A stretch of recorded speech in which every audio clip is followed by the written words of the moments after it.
Who misses free and affordable ads and social networks without the anti-sex work rhetoric? Assembly 4 is a team of sex workers and technologists in Melbourne, Australia, aiming to bring back free and fair advertising and social spaces to the sex working community. They also give back to organizations based in harm reduction, sex work, and education.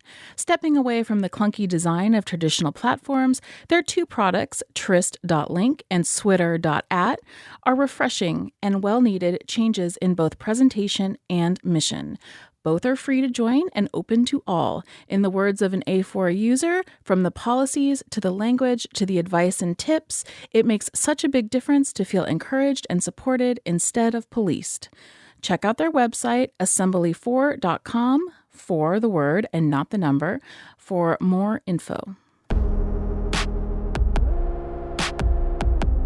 Welcome to the Peep Show podcast.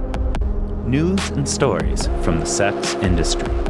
With Jessie and PJ Sage.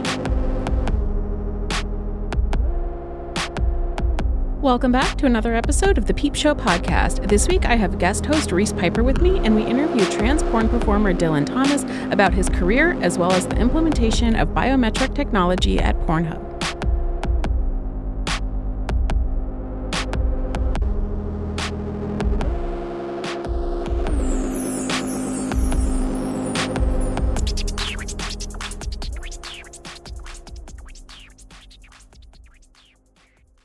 Is there enough kink and flirtation in your life right now? Aorta Films creates lusty, opulent, glorious fuckery. Their films are full of beautifully shot, super hot queer porn featuring a large range of bodies, identities, kinks, and dynamics. This month, check out Aorta's newest release, Hard at Work, featuring Indigo and Zay Royale. Working from home has its perks, so when Zay Royale finds Indigo working overtime, they decide to take matters, and Indigo's dick, into their own hands. Shot during the pandemic, this at-home short featuring IRL partners buzzes with electric, intimate energy. $9 a month on Patreon gets you full access to Aorta's library of 60-plus short and featured films, with a new film released on the first of each month. Or back them at the $17 a month level, and you get a download of that month's film delivered straight to your inbox.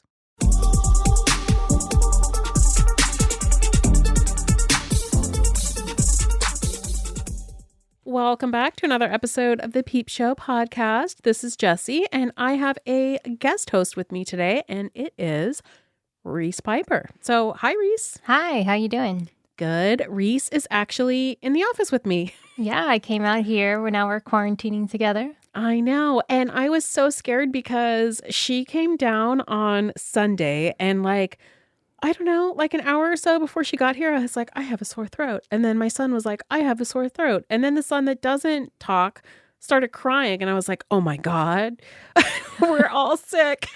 Yeah, I was less worried because because all of you guys had your sense of smell. Yeah. So I was like, now if one of you would have lost it if you had COVID. But like we were saying, it's scarier, the idea of giving it to someone than actually getting it. I know, because that's what I was worried about. I was like, I think I'll be okay. But what if you drove all the way down here, spent an entire day in the car to hang out with me, and then I have COVID and I give it to you, and I don't know, you're young, so I think you'd be okay. But what if you went back and visited your parents and they died or something? I know. People are probably dealing with the guilt of this. Yeah. And I wonder how people are processing it. Not to have too much suspense, I got a COVID test and it was negative. So yay. I'm not giving it to anyone because I don't have it. Just have it run the mill cold. Yeah. But I was lucky in that I got vaccinated Saturday. So yay for this. Yay, I vaccinations. know. I'm so jealous. I want to get vaccinated too. I just have to figure out where and how to do that. Yeah, we got to take a whole day and we'll just hound all the websites. Yeah, yeah. So Reese came and stayed with us a year ago. I mean, it seems, I guess it was 15 months ago. I don't know. Yeah, because it was December, January, I guess. So when PJ was really sick, and I don't know about you, but that feels like a lifetime ago. I know. It does. It was it does. It almost feels like 3 years ago. And also because I was dancing then and I haven't danced all year. Yeah. And so my life has changed so much in the pandemic. Yeah, it's been so strange. So when she went home after staying with us for, I don't know, a week or maybe a little bit longer to help me out with the kids while PJ was like in and out of the hospital, we were like, well, we'll do this again. And then when, everybody's well, and then wow, everyone got on well. Everybody got on well, the whole world. The whole world got sick. And it's really interesting. Jessie's son, when I was here, was like, the last time it was 1920, there was a huge pandemic. And he was really nervous. I was like, oh, there's not going to be a pandemic. Relax. Until you told him that, I totally forgot that happened. That was one of the first things when it became like a global. I was like, he knew. He's psychic. And I doubted him. I like gaslit your son. Yeah, so I'm really glad that you're here. You're like the easiest house guest that ever existed because we're like just lying on the sectional all day. I love sectional lying down. We've watched some TV. We've done some writing. We've been like working, but it's so chill. Yeah, it is. That's the life for us. Yeah. So the funny thing is, we were talking a little bit earlier today about the fact that we met on this podcast. Yeah. You were one of the first people to interview me to like talk about autism and stripping. Yeah. And I'm trying to remember why we did that. You must have written an article. I mean, I'm trying to remember because it was so long ago. It was like in 2017 or something. Yeah, I wrote an article about like executive dysfunction, about like not being able to like clean up after myself. And it wasn't necessarily about dancing, but then after that kind of went viral, I started talking about dancing on Twitter. Yeah, that's right. Like the combination of autism and sex work. And then, yeah, just like my belief that I think there's a lot of autistic people in sex work. That seems really true to me. Yeah. But I say that in like the most affectionate way. And like one of the things that's been interesting, when we interviewed you, you didn't have your diagnosis yet. The first time we interviewed you, you didn't have your diagnosis yet. And then part of your journey was getting that diagnosis. And in the meantime, like PJ and my son was diagnosed. And I think you and I started talking a lot like during that time. Mm-hmm. Plus we're like both sex work writers, and there's, a dozen of us. Yeah. Yeah. And I mean, I think even if some people don't feel comfortable like with the autism diagnosis, I think a lot of us have like ADHD, or I think we're a really neurodivergent bunch. I think you told me that once, like, that a lot of adults realize that they are neurodiverse in some way when their kids get diagnosed. And I'm not diagnosed as with autism, but I feel like going through this with like my kid has really shed light on a lot of the ways in which like I process information. I never really noticed prior to this because it's just how I thought most people thought. Yeah. Well, that's a huge like thing that people write about. I was thinking about this one blog I was reading when I first got diagnosed, where this mom wanted to take her daughter in just to get evaluated because she was starting to see some developmental issues. And her husband was like, well, I do that.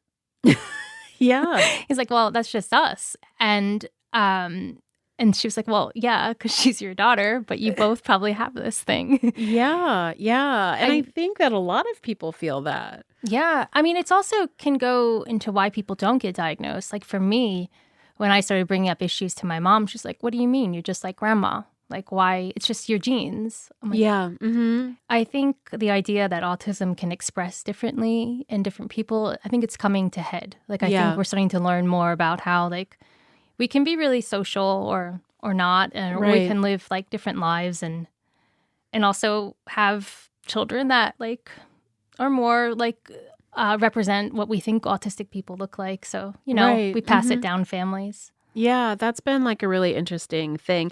And it's really funny. I don't even know if I told you this, but after PJ got sick, after he got better, I should say, and I think this is like fairly common of like trauma, I was having like a lot of issues just like functioning. And it was really weird for me. And I went to my therapist and I was like, I don't know what's going on, but I can't process information. I can't like understand what he's saying when he's talking to me.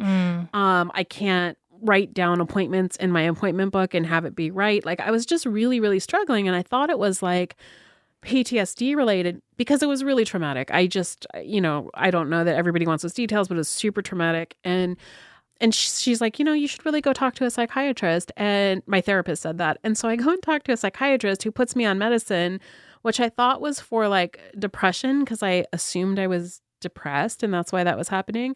And then like a month or two later, when I started to feel better, I said to my therapist, I think that I might have ADHD because of all of these things. And she's like, wait, what?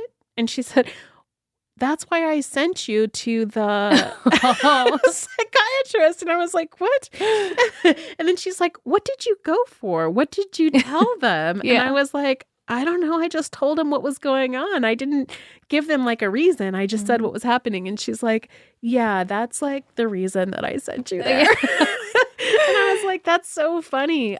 Because I don't know. I wasn't even processing what she was saying. I was just yeah. Well, that's the thing. It's like I didn't know anything at that point. But yeah, I mean, I think that was why I originally started looking into this, because I would go through, I would be like really functional for like 3 weeks, and then I'd have like a week in bed. I can't think, can't speak. Yeah. And, it just felt like it was more than PTSD, more than trauma. Like there was something going on. And I think that's when a lot of us realize when we can't process anything. Yeah. And it's just funny because like I very much was like, oh, I'm feeling better. I think this medicine worked, blah, blah, blah. But have you ever considered that I have, ADHD? And she's like, what? Yes. Yeah. Like, I already told you that. And I was like, oh, sorry. Oh, it just completely went out of my head.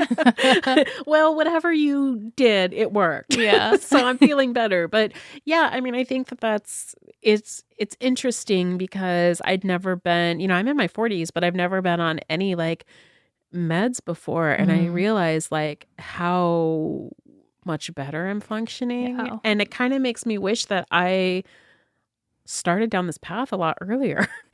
I know once you find medication that works for you, it's like, whoa, where was I? Where was this?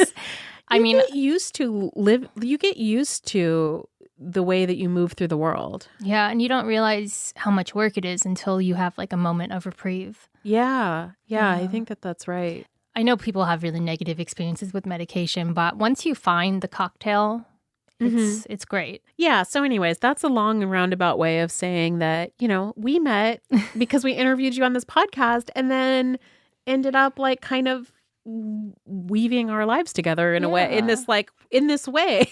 Yeah. That you don't expect, friendships pop up in weird places. Yeah, it's been wonderful. I love being here. And it's super relaxing. And yeah, it's just great to have other sex worker writer friends as well. Yeah. So I asked Reese to guest host with me today, and we are talking to Dylan Thomas. And Dylan Thomas is going to be talking about being a trans porn performer and different things that are happening in porn, which, Reese is a dancer, so she's in a different world. So it'll be fun to explore that with her too. Yeah, I'm excited. Hey, I'm Adrian, one of the hosts of After Adult Podcast. My porn name should be Mozart Fremont, but you probably know me better by my actual porn name, Siri. I'm Rachel, but my porn name would be Woody 16th Avenue. After Adult is a podcast about life and porn. I don't actually watch porn. I don't really watch that much porn either. I probably watch more than you, but I mean, most of the time it kind of would feel like going to work on my day off. You 100% watch more than me, because I don't watch porn. Find us wherever you get your podcasts. Just search for After Adult. Or visit afteradult.com and follow us on Instagram at afteradult.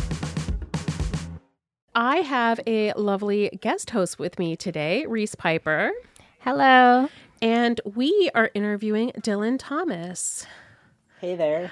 Dylan is a proud queer transgender activist, adult performer, strategist, motivational speaker, publisher, and artist. He has appeared in Vice and Peep Show Media. Having spent the majority of his career working in entertainment, Dylan has led innovative campaigns, creative direction, and content partnerships for some of the world's leading entertainment brands, pop culture icons, Fortune 500 companies, and startups. Dylan holds a degree in video production, a certificate in diversity and inclusion, and a certificate from Harvard X in technology entrepreneurship. When he's not working, he enjoys volunteering, bodybuilding, creating digital art, and having great sex. So welcome. We're glad to have you here today. Oh, thank you so much. I'm so happy to talk with you all. Yeah. And I'm excited to have Reese here. Reese has been a guest for like 2 or 3 times. Yeah. And I've been on the podcast, twice. I was one of your early ones. Yeah. Reese was like, this is how we met, actually. Her and I met because she was on a guest on the podcast. And it was maybe like the 3rd episode or something. Yeah. And I did it and I forgot to wear pants. It was nice. It was Skype when we used to do it over Skype before we discovered Zencaster. And PJ and I, who hasn't been like hosting as much recently because he's been, I don't know, busy getting a PhD or something. Wow. Yeah. He and I were like new to the podcast. It was maybe our 2nd or 3rd episode, and we were Skyping, and we're like, she's not wearing pants, but we're like, okay, well, it's the sex industry, so whatever. That's one way to make an impression. Yeah, and now she's in our house, so yeah, but it turns out that she was not the only one who didn't wear pants. So, Ooh. So if you want to see, pretty girls with no pants, you should become a podcast host. I guess that's the moral of this story. I don't know. I mean, don't put that thought in my mind, But yeah, we're excited to have you here today. And since she's visiting, we thought it would be fun to have her as a guest host. That's a long-winded way to say we are excited to all 3 have a conversation today. Yeah, I'm excited. I finally get to host and ask the questions. Yeah. Instead of being behind the microphone. It's wonderful. Yeah. So you can jump in anytime, Reese, and ask questions. But we want to get to know Dylan a little bit. So you are new to the porn world. When did you come in? So when you say new, I'm like really new. So like, what is it? It's February now. Mm-hmm. So like maybe like November. Oh my gosh. Like I'm a baby right now and I'm making all my mistakes very publicly. So you're a pandemic baby. I am, so be gentle. Okay, well, be nice. Thank you. So what did you do before this and what made you decide to come? I feel like now that I'm here, I wish I would have started this like 10 years ago. Yeah. But I'm trying to not be so hard on myself about that. So basically, like, what you had touched on was I worked in entertainment for years. That's why I moved out to LA in like 2002, right, for college. And then I stayed in the entertainment business and moved from production to marketing, and then was in that. And as the trajectory of my career went and, all of these wanting to transition and being in such a cis male dominated industry, I was just really having a hard time with that. Mm-hmm. And, because even before I transitioned, I was very visibly queer. Like, I could never hide that about myself. Yeah. Like, so what happened as the gayer I got, or the queerer I got, I'm one of those people where I know it's not like PC, but I like interchange. Like, I'll call myself gay, queer, pan, but when it comes down to it, I'm pansexual. So it's like I don't discriminate, but I say gay a lot. So because it's like it's the abbreviation for me. Yeah. Apparently. So it was like as that went on, it just became harder and harder for me to feel like I was feeling like I was under a microscope when I was working for businesses, right? Because I was working in motion picture equipment manufacturing, and then also for I worked as a creative strategist for this very large motion picture lighting and grip rental organization. And so I had, a job where I oversaw creative services for 11 locations domestically and internationally. And so that was a very corporate job. And I just couldn't do it under the microscope, and I just wasn't happy. And so I decided to go on my own and start my own marketing company after that. And that was in, 2014. And so then I started getting clients here and there. And I still wasn't further along in my transition. And so it became this hard thing. Even you're in LA, even you're in West Hollywood, you're still going to get people who want to pay you less, discriminate against you, things like that. And I can say that, what really set me over the edge was I got to the highest I could, but was managing these very large, very, very well-known music accounts.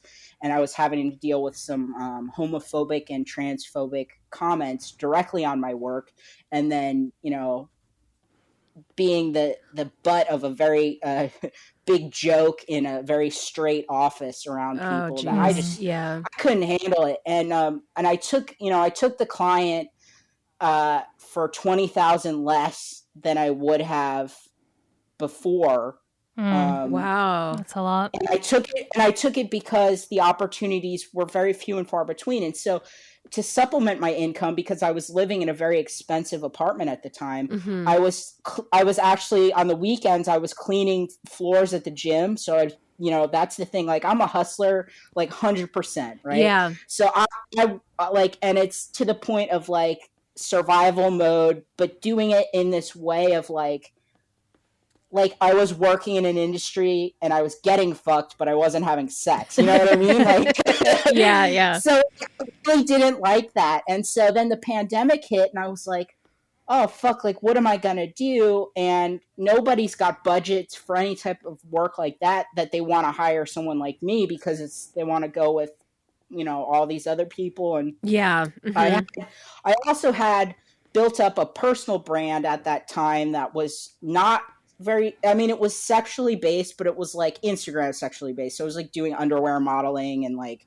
was a brand ambassador for Scruff for a year. And then I also did some like little social media stuff with Pure for Men, which is a male, like a supplement company. And so when someone Googled my name, it really, I'm having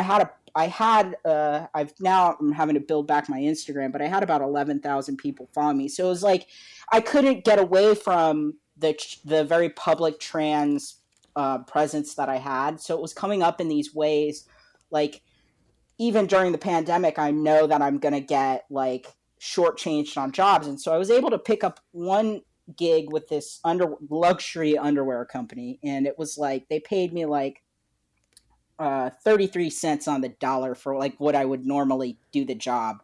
And I had to take it because it's the pandemic, right? Yeah. But then the project ran its course and I was like, all right, well, what am I going to do? And so I was like, you know what?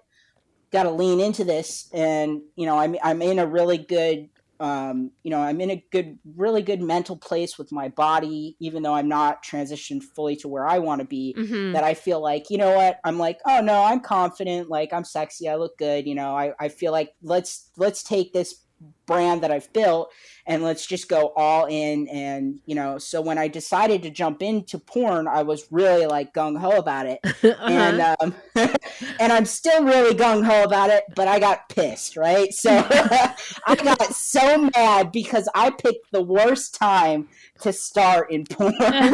Yeah. So yeah, right. So then the Pornhub stuff happened and I was like, oh no. And so like, I'm the type of person, I'm from the East Coast. I'm Italian. Like I'm like the person on the What Would You Do show that will always speak up for like, I'm like, hey, that's wrong. Like, don't do that. And so when Visa and MasterCard pulled out, I was like, oh, that's so messed up. Like, what am I going to do? And so then, all right, I don't know what to do because I'm a strategist in a totally different business. I'm learning this business. And so I was like, what are all of these established professionals doing? No one would know me if not for Mary Moody and the campaign that she started against Visa and MasterCard and speaking up and all of the So I saw that and I was like, I just need to make a video because I just got here. Like, and the year that I had with the work discrimination stuff, I also had housing discrimination for being trans at the same time. Like, I had a hell of a fucking year. And then I felt like the rug was taken out from under me and I was only making like, a couple pennies here and there from Pornhub, but I was like, those are my pennies. I want them. Yeah, sure. So I'm a real baby when it comes to the porn world, but I'm not going anywhere. So yeah, so I want to talk about Pornhub and all of the things that happened. Also, I liked your video, and I like Peep Show amplified that campaign, so I thought that was really important. But I also want, thank you. Yeah, but I also kind of want to go back before we get to that and talk to you about like your porn experience. So you jump in head first and you're feeling good about your body. Like, what motivated you to do that, and what was it like when you got in? Okay, so I'm not going to lie that the money was a factor, right? Sure. So for me, everybody comes to porn with a different experience, so I'm learning, right? Yeah. And that's what I'm a student of life. Like I'm here, but I'm learning every day, and that's the thing. I'm learning from so many people. But I came here. I'm one of the people that came here because I've had such a hard time being trans and trying to work in the quote unquote traditional workforce. And I don't think that's what my mind, my soul, my body was built for. Like, I think I was built for something different. And I feel like I kind of took the hard way in getting here, but it wasn't like I had made that as a conscious choice. But now, being here, that's what kind of brought me here. So my first thing was like, all right, I'm in a pandemic, I'm in survival mode, I gotta make money, like, let me if I had the dysphoria like I used to, I don't think that I would have had the courage to do it publicly. I think maybe I would have tried some other things not publicly. So yeah, it was definitely like a survival thing to start with, but knowing that I was in a good mental place. Yeah, I just wanted to ask, do you feel like the time off from work kind of helped you build body confidence, like because of the pandemic? I have an interesting, like, the way that I got confident in my body, right? So I used to be about 65 pounds heavier than I am right now. And so when I started testosterone, I started working out. And what I did was I took like progressively like a couple years, and then I was able to like go work out in a gym, but I was broke, right? So I was like, how do I go work out in a gym? This is LA. Like, I can't afford that, And so I found this gym out of nowhere, and I was like, oh, I didn't know this place was right by me. And I looked in the bottom of their website and they said, ask us about our sweat equity program. So I asked them, I said, what is that? And they're like, oh, well, you can clean the gym and trade workout time so you don't have to pay. And I was like, all right, cool. So yeah, that's nice. That's what I'm telling you. Like, I'm a hustler so fucking much. Like, it's ridiculous. And so that's how I started to get confident in my body, was to start like working out. And then it was like, as I was working out, and I started, my Instagram was really my therapy in getting comfortable with my body image, right? So I grew up, and I didn't start taking testosterone until I was 32. I'm 37 now. Okay. So basically, I my whole life, I avoided mirrors. I hated getting my picture taken. I hated how I looked. And what I did was, when I started working out, I was like, you know what? I got to lean into this, because I knew at that point in my life, for, where I was like, this transition is either going to make me or break me. And it was, the catalyst of that was also my 7-year relationship had ended. Oh, okay. And I was like really sad. And I was like, oh God, she broke my heart. Like, I thought we were going to be together forever. And I was like, this is going to go one of two ways. Either you're going to be the best version of yourself, or you're just not going to make it. Yeah. And so I took that, and I was like, I got to get confident in this body. And so I started the Instagram, and I started applying the business principles I had used for other companies that I had marketed for towards my own personal brand. And so then I started getting deals with companies. I approached them, and I would get like a 5-minute response. It was crazy for Scruff, because, they're a big gay dating app. And I direct messaged the account, and I said, hey, what do you think about having a trans guy as an ambassador? And they're like, oh yeah, just email Mike. And I was like, oh, okay, cool. And I did, and then I did it. And I was like 5 minutes and I was shocked. And so then I started like wearing underwear and taking pictures. And then underwear companies were like, hey, can we send you some underwear and you take some pictures? I was like, yeah, send them over. Wow. So then that's the thing. It was like, I was trying to figure out, all right, how do I make this underwear Instagram friendly without having top surgery and still be sexy? So I was trying to figure out how to contort my body and pose and, you know, be semi naked. And it just, so that I feel like really did help get me confident in my body to go, okay, take it to the next level porn wise and just be completely naked, just being a pervert out there for the world to see. And you know what? I enjoy being a pervert. Yeah. I'm good at it too. For some of us, it's a calling, right? I feel like, you know, and it's great because there are a lot of us, you know. Yeah. So Yeah. I think it's really interesting to hear you like tell that story because I feel like I've talked to so many sex workers who came into this industry with some like body insecurities or, you know, I mean, we all have body insecurities, but who through this process of working and getting like feedback from fans and customers and clients have really grown to have a totally different and much more positive relationship with their bodies. Totally. And I think that's kind of counterintuitive because people assume like, oh, this is a very body conscious industry and you probably, you know, feel like you have to live up to a certain standard. But like one of my experiences was that like I realized that there's such like a huge diversity of desires and that all kinds of bodies are desirable. You know what? That's what really made me feel so good about it because I was like, I had been focusing on building that Instagram persona and account, and it's all filters and people are like face tuning all their stuff. Then you look at the porn world and those lenses don't lie, and people love what they love, and it doesn't matter like and there literally is, and I feel like there's beauty in every body, right? Yeah. So it's like there's no one way to be like male, I feel like, and there's no one way to be sexy, I feel like too, right? And so I would have people like guys would direct message me on Instagram and they'd be like, oh, would you ever date like a heavier guy? And I'm like, yeah, like what makes you think that I wouldn't? Like, I mean, like that's the thing too.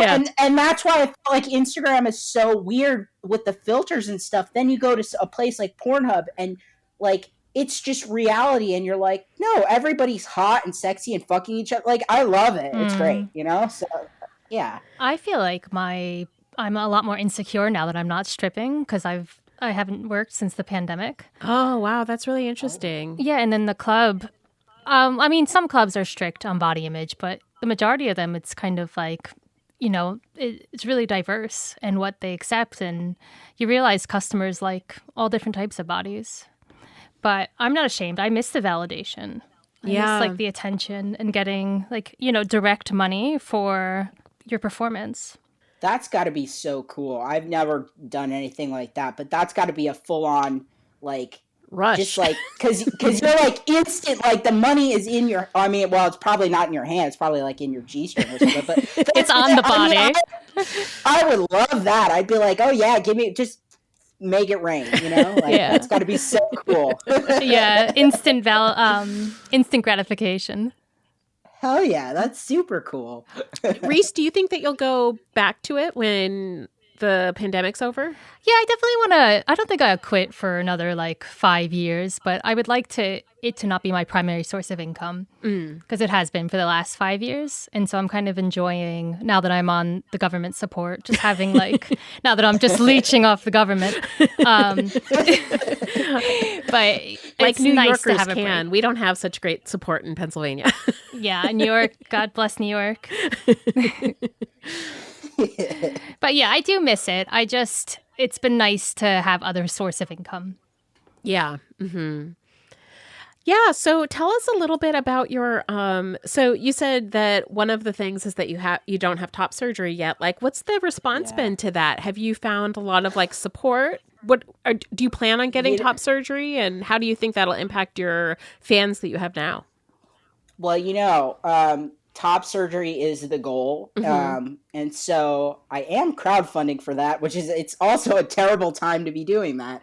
But yeah, I mean, that's the goal, is for me to feel 100% where I want to be physically. That will need to happen.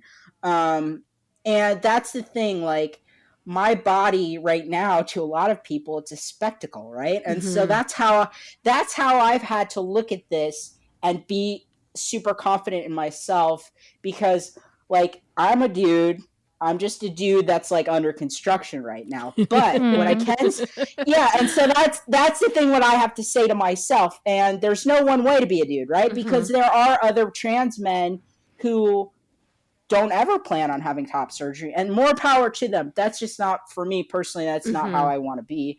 But what I have to say is that I'm at my most strongest mentally I've ever been in my life right now. And if I wasn't, I wouldn't be able to do what I'm doing. So, and I also wouldn't be able to deal with some of the not so nice responses that I've gotten. I do get a lot more for every person who feels the need to tell me how much I disgust them. There's equally 100 more that love what I'm doing. And that's the thing. I feel like, because when that stuff did start happening, and I did get a lot, I've gotten a few instances of, like, some really not very nice cyberbullying. But then I listened to, and this is the thing, like, Pornhub, they do those on their Instagram with, like, they'll have the IG lives with a porn star, right? Yeah. And so I was listening to a woman, and her name, I think, is Sophia, and she's a BBW performer. And I think is it Sophia Rose or Sophia Rose? Yeah. I'm bad with people's names, and I will remember them. But, like, she was so on the money when she was talking about this. She goes, yeah, because they were talking about the ratings, like, you know, the percentages, and she was saying that, like, yeah, there's so many people that will, like, just downvote or whatever, but then for the ones that do that, there's so many more who love you. And so she was talking percentages, and she's like, yeah, some of my percentages are at this rate, and then some of them are at this rate, and, like, they're completely, like, you know, 30-40 percentage is different. She's like, that's just the name of the game, right? Like, some people are just like that. And so it was really, you know, that's the thing. For me, being so new, it was really a helpful thing to hear something like that. But I have to say, like, some of my harshest critics are gay men, cis gay men. Oh, really? That's interesting. Yeah, you know what it is, and then there are cis gay men who love me. So that's the thing. There's so many more who do love me, but the ones who hate me, that's really what it is it's a projection, right? Yeah. Because my presence as a you know, a man who takes testosterone, as a trans man who takes testosterone and has not transitioned to what they visibly view as male, right, it's, you know, to them, they find it offensive, which I don't care. Like, I'm like, okay, cool. Like, I literally am not, like, I'm not for everyone. I'm niche as fuck, right? So, like, and that's the thing. Like, I'm not a people pleaser either. Like, me being here isn't saying, like, you need to like me. It's just me saying, here I the fuck am, you know? Like, and like, that's the thing. And I also feel like what I've had to tell myself too is that, you know, this isn't where I would have wanted to enter the industry with my body as it is now. But what I've looked at it more so is, you know, a year from now, 5 years from now, people are going to be curious about what I looked like before the surgery. So they're going to go back, and I'm going to get a lot of views for this. Yeah, that's good thinking. You know, so, yeah, I mean, that's the thing. It's like, you kind of have to play the card you're dealt sometimes in life, I feel like, and that's where I'm at in my body. That whole thing that you were just saying about Sophia Rose on, like, the numbers, I had to go through the same experience because a year and a half ago, I guess now, Vice came down to our house and did like this little documentary about me and my husband, and like a couple working in the sex industry, and it went viral. Like 4 million people have watched it because it's a YouTube thing, and because it got outside of like the sex work bubble and into like just regular, everybody's Facebook and stuff, there was so many assholes who left like, there was like 1,000 comments about how fat I was. Like that was what everybody was focused on, because they're like, oh my God, look how fat she is. And so many people said like really mean things. And then my friend was like, Jessie, there's 4 million people who watch this. 1,000 people said that you're fat. Why don't you do the math about like what percentage of people who watch this like actually said that? And when I did, I was like, wait, what? This is insignificant. These are like trolls who just are upset that I'm not a size 2. So like, what the fuck? Like, who cares?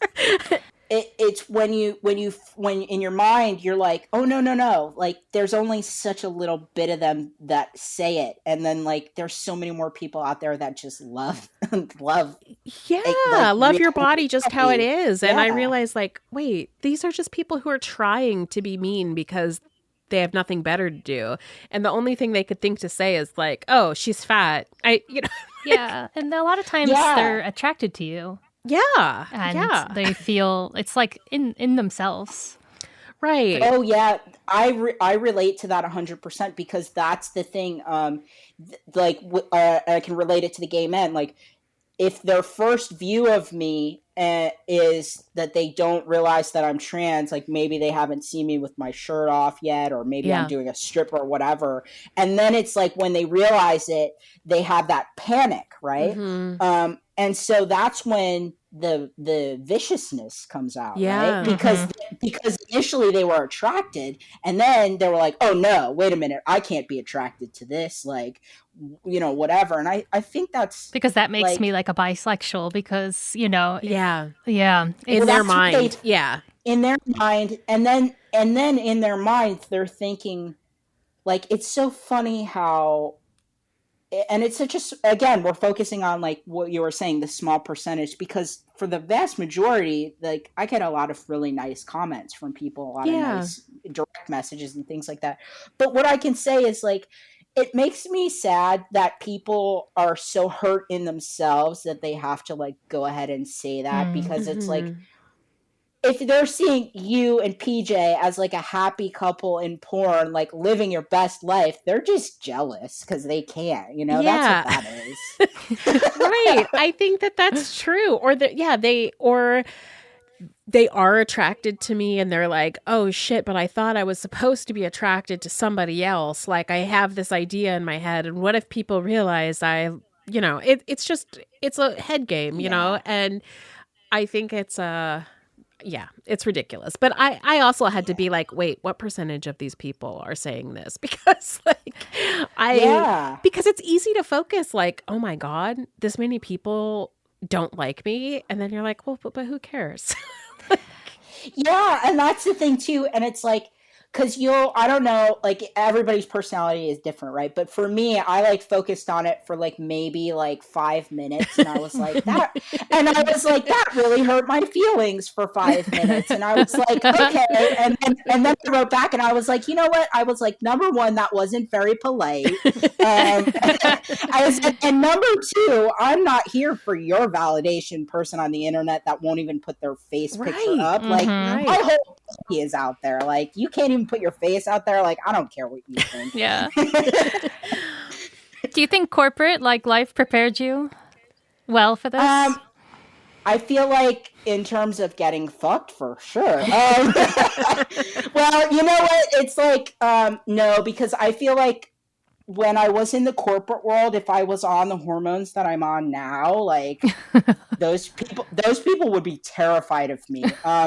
But I mean, I think that I was a little intimidating in the sense of like, even before I took hormones, like I never took any shit, but like as someone who's perceived as female, they just look at you like you're a bitch. Mm-hmm. But if you're perceived as male, you're just looked at like, oh, you're a hard ass doing your job well, Yeah. So I feel like the experience of just that in general prepared me for what it is to be a good man, I would say. Mm-hmm.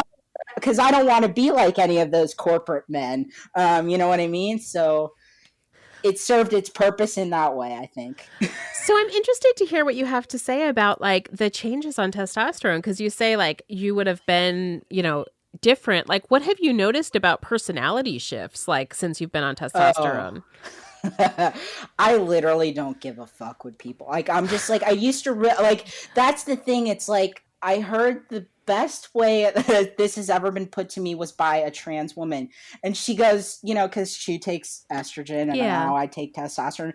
And she looked at me one day and she goes, do you feel dead inside yet? And I was like, oh yeah. I was like, you got it. Because like, there's a part of you emotionally.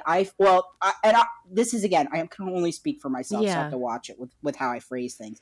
I'm only speaking for myself as a trans person, as a trans man. So like, a part of me that used to really worry about what people thought. I care to be a good human being, but like, in terms of if someone's going to judge me, am I going to overthink something because of that? No, I'm not going to. Like, that's the thing. Like, have I cried as a man? I've only cried once when my aunt died. I used to cry at like the drop of a hat before I took hormones. So I feel good about that, being able to like regulate my emotions. Now, when I started testosterone, I had to kind of feel that out because I like, you know, when you're angry as someone who's perceived as female, you're not quite as threatening as when you're angry as someone perceived as male. So when I was expressing myself as someone who was transitioned, I had to be like, okay, you could be a little intimidating if like you really go in. So I had to kind of like learn the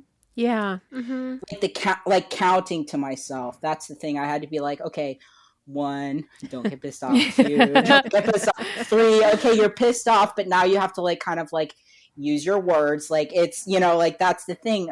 So I would say now, being a little bit over 5 years on testosterone, I feel like I'm in a really good place as to where confidence wise, like, I'm good. Like, I'm naked on the internet. Like, I'm very much like out there naked on the internet. Like, my family knows that I'm out there naked on the internet. And I really had to just be like, okay, like, this is what I'm doing. So did your parents make a bigger deal about you being trans or you being naked on the internet?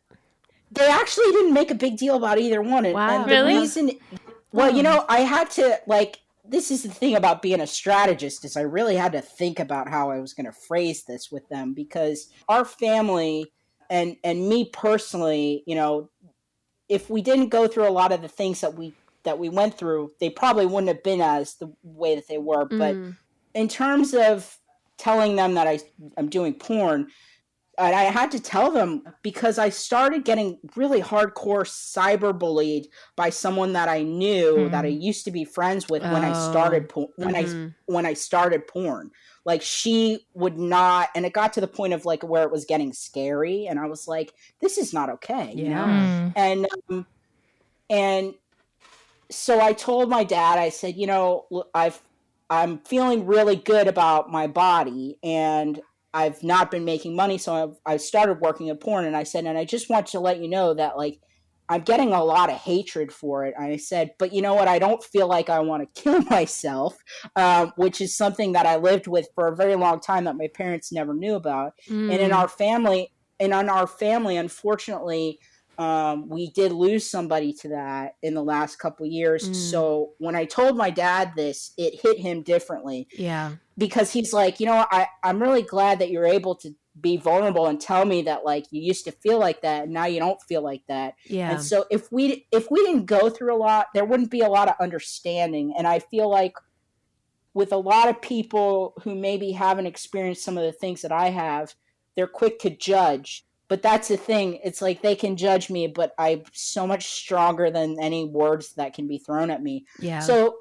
you know, a lot of people won't have that openness with their family. They may not have the certain things. And I know it's a privilege, but like, it's also unfortunate that like we're able to have that conversation to begin with. You know what I mean? So, porn has helped like your suicide ideation? I would say that the testosterone initially did, and porn just reinforced that. Like, for someone like me, and I don't want to get too much into the dark stuff, but like I can say that like it's not just like been a one-time thing with me. Like the first time I tried to kill myself, I was 6 because I knew I was different. So I struggled with this for a very long time. I didn't start taking testosterone until I was 32. If you can imagine the misery of my life. So getting on the hormones was kind of like my magic like potion. And then I was like, oh, and then doing porn and getting where like, you know, for the most part, people have been super nice and kind and sweet. And like all of the sex workers too have been like, I mean, I wouldn't know what I would do without that sort of online community that there is. Like, I didn't know that existed. So I would just say that like sex work and porn has reinforced that like, yeah, I'm like, because I never was like, oh, I'm a sexy motherfucker, you know, but like now I wake up and I'm like, yeah, I'm a sexy motherfucker and everybody knows it, you know? So it's helped in that way. Yeah, it's definitely boosted the confidence for sure. I love hearing stories like that. And I also think that like the sex work community is something that has been so supportive and like so beautiful, and like the friendships that so many sex workers build with each other. Yeah, it's nice to feel like you're a part of something. It really is when you felt like an outcast or at least when I felt like an outcast for most of my life. And like I've just never had people just be so kind to me right off the bat and not even know me, you know? It's just like really people talk so much shit about sex workers, and like sex workers are like the least people like that anyone should talk shit about. I think sex workers is a whole community of outcasts, you know? Yeah. And I think that it's because we're all outcast in like our own ways that we can like build this community together, and because we're also outcast as sex workers. You know, I think it works both directions. Like people come in because they haven't found like their footing in other industries and other places, or they find it better here. But then also because we are like so discriminated against and so marginalized and so stigmatized, we also like build that within our communities. Yeah, the shared experience of it. Yeah, it's and you know, it's interesting too, because I felt like when I started taking testosterone, I felt like I was having a hard time relating to women, and like cis women. Being in the sex industry, and even just like I'm just like, no, I actually relate the best to cis women, trans women, like all femmes, right? And that's the thing. It's like, it's interesting that even now that's flipped for me, because I was like, wait a minute, like this has just been I mean, hormones are a wild thing, you know? It's interesting because the emotional connections and relatability of women in the sex industry, that like it's just been, I'm like, oh wow, like this is what I have been missing in my friendships, in my, you know, in my colleague work relationships. Like I've just been like, oh, and I thought, you know, I thought I was like, oh, I'm just never going to be able to relate to women. And I was like, no, wow, that was like such the wrong thing for me to think. Yeah. So it's been eye-opening the last couple months, you know? So.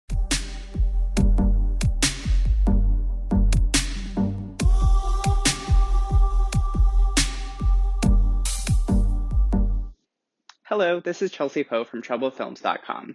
I'm here to tell you about getting access to hot BDSM, queer, trans, and dyke porn all in one place. With code PEEPSHOW21, you can get 21% off your next order from TroubledFilms.com. Again, that's code PEEPSHOW21, TroubledFilms.com.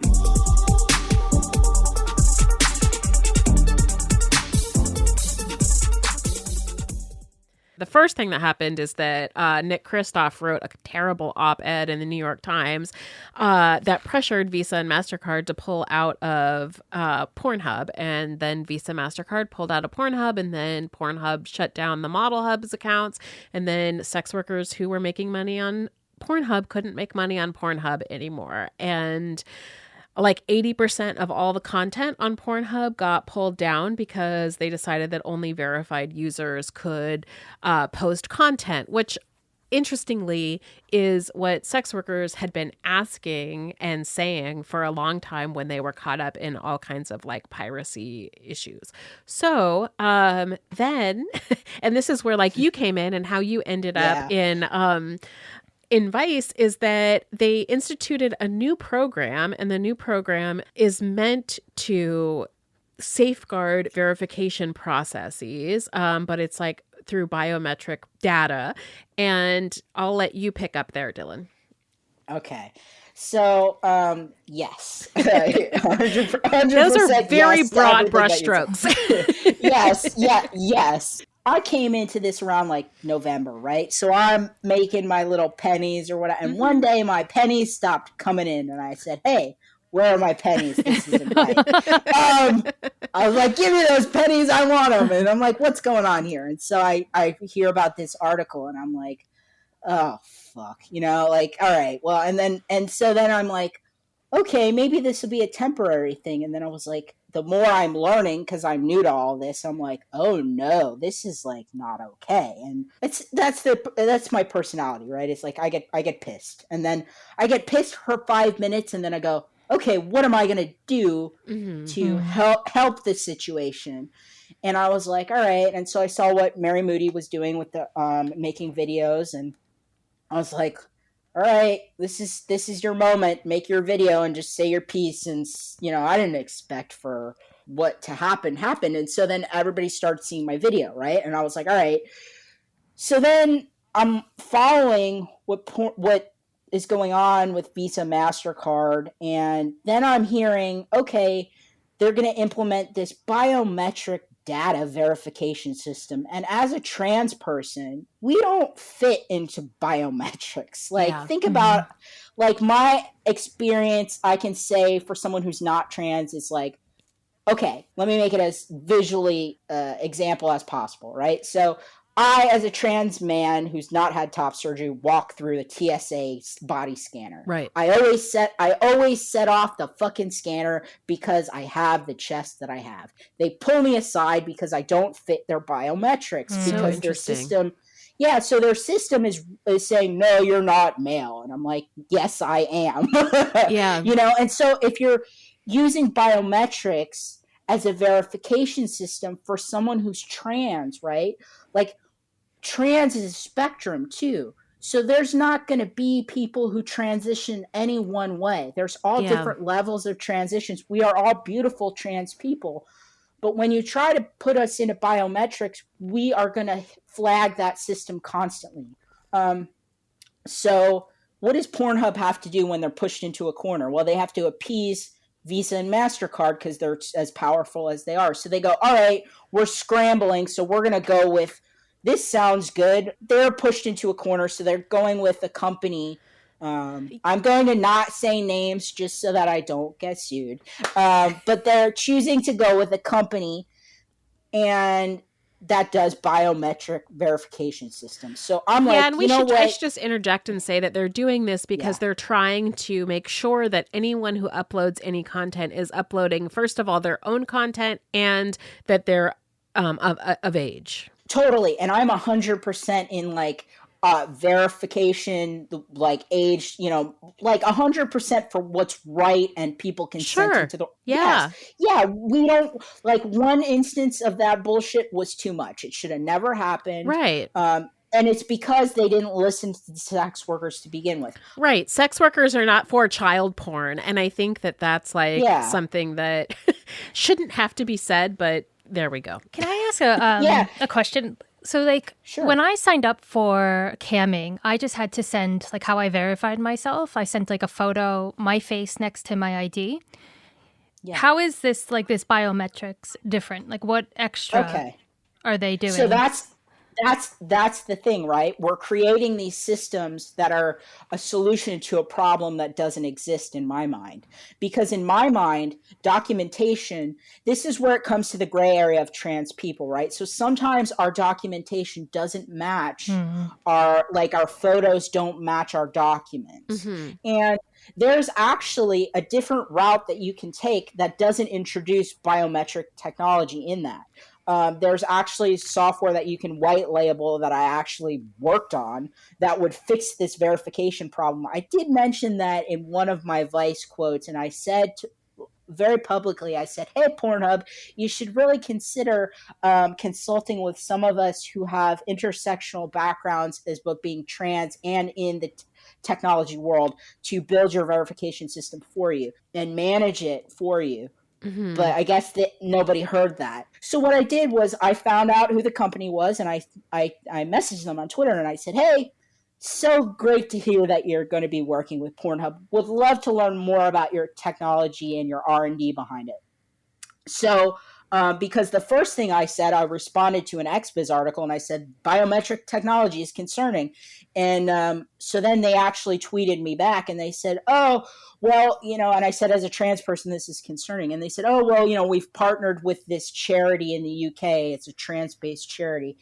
And I wrote them right back within an hour, because when I see something as a trans person that's going to affect trans people, and let's call this what it is biometric technology is based in eugenics. It's based in a system and these systems that are built on, let's take TikTok, for example. The algorithm there, it is biased against people of color. We know this for a fact, and Black creators have called it out time and time again.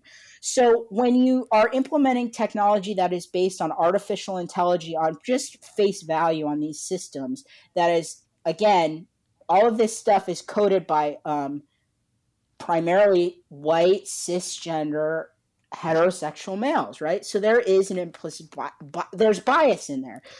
So when you're going to implement a biometric technology system, there are people who it's going to affect the most. Now, I'm a white, passable trans man who's verified on Pornhub. I didn't have to speak up, but I'm speaking up because I have a technology background and because I'm a good human being. I don't want things to happen to people. I don't want people of color who are trans to be constantly flagged in a system that is going to keep them out, that doesn't have the customer service support to actually respond to a follow-up tweet, which it's been over a week or so now that they've not responded when I requested their R&D data information. And I can tell you why they didn't respond to that request, because within another portion and section of their website, they list their software as still being under R&D. So what that tells me is when there's published research papers that caution against the efficacy and basically prove that it is not efficient. The software is not efficient and is discriminatory against people of color. It is discriminatory against trans people who are transitioning, and they don't have the actual customer service support to even respond to the follow-up. And within their website, they're saying that their technology is not fully proven and that they are using it as R&D. Pornhub is putting a Band-Aid on a very big gaping wound that they are never going to be able to fix, right? Yeah. So this system... Let me interrupt for just a second, because I think to answer Reese's question, I want to ask you if this is right, because I'm making an assumption here. So to answer Reese's question, the difference between holding up your ID next to your face and having whatever, mini-vids or Chatterbait look at that and say oh, that looks like the same person, is that they're instituting maybe facial recognition software or something like that. Yes. That's doing data points and saying no, this isn't the same person because their jawline is wider, the shape of their face is different, when hormones themselves do that. Is that right?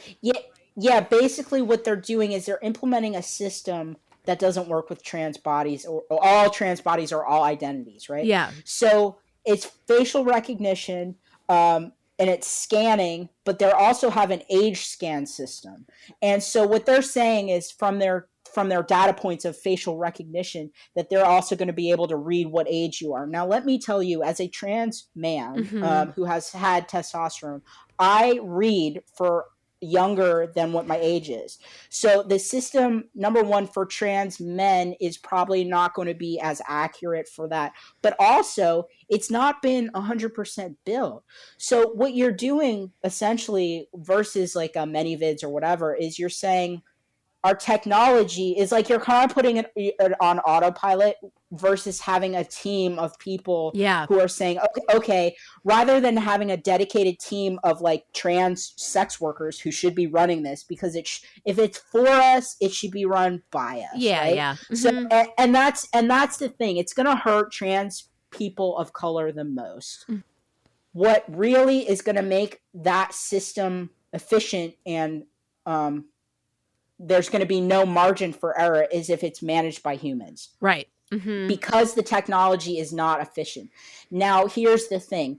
Even with them saying that on there, Pornhub had to scramble because they had to go to a company that already supposedly is working with the technology that Visa and MasterCard are pushing on their own websites. They are big proponents of, they want to push this because that's where they want to move their business, right? So what was the low-hanging fruit, the most vulnerable to go with, where they could actually partner with all of these anti-porn publications and organizations to really push for this? So they went to Pornhub versus going to Facebook, which has way more violations. Yeah. Right? So then let's take it a couple other steps because I'm not done yet, right? So then you go into the evolution of, okay, well, if they're pushing a software that has a flaw that they're still acknowledging on their system in the website that they're still using it as R&D. So they're basically saying, hey, trans sex workers of color that are already marginalized, we're actually going to use you for research and development because this technology is not quite efficient yet.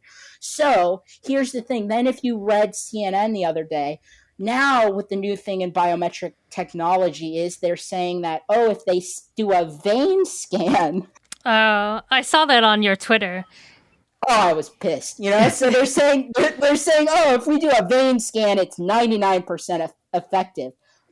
As if, like, I'm going to go out and let you scan my veins? Oh, hell no. And especially if I'm a trans sex worker who's trying to make a buck, I don't got time for that. Like, I got to hustle. You know what I mean? I get where Pornhub is. They're trying to do what they can. But ultimately, at the end of the day, if they would have listened to sex workers to begin with, we wouldn't be in the position that we're in. I feel like one of the best and latest things that I read was Sherry DeVille's Daily Beast article. That came out yesterday, huh? That was amazing. And I feel like, I literally just got here and I'm just a little guy. But watch, it's all, and everybody's been talking, but that's the thing.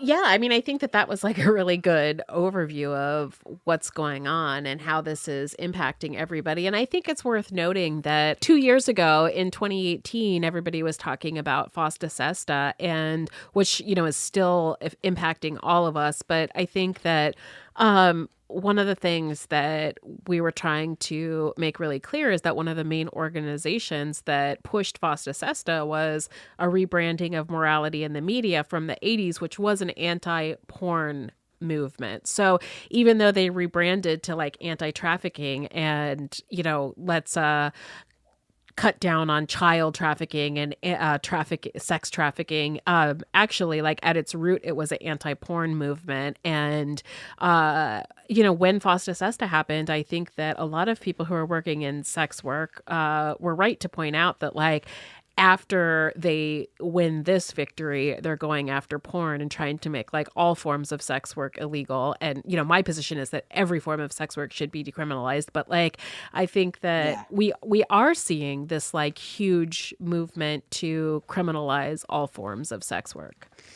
Where can people find you and your work? Okay. So what I did to try to make it easy for everybody was I got thedylanThomas.com, and it's Dylan with a Y, and all of my links are under there. So my Pornhub, my OnlyFans, my Just for Fans, my Twitter. I just am now starting back up on Instagram again from nothing. So that would be cool if people would want to follow me. I had a moment and I got rid of my account and it had 11,000 people, but I'm trying to build it back. So what a bummer.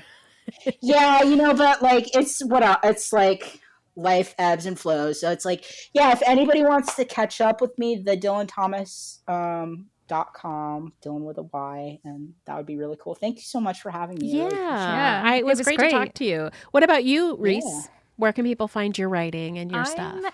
You can find me on Twitter. That's where I'm mostly at. Just type in Reese Piper and I'll come up. And then my writing is also at reesepiper.com.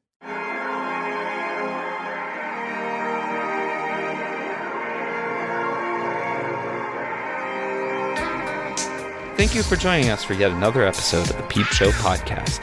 I'm PJ Sage, and you can find me on Twitter at PeachSage. And I'm Jessie Sage, and you can find me on Twitter at sapiotextual or at jessiesage.com. We would like to remind you that we have a Patreon account and would appreciate your support. Please visit patreon.com/peepshowpodcast. Our music is courtesy of Joe Kennedy. The show was produced by Jessie and PJ Sage. Signing off. Have a great week.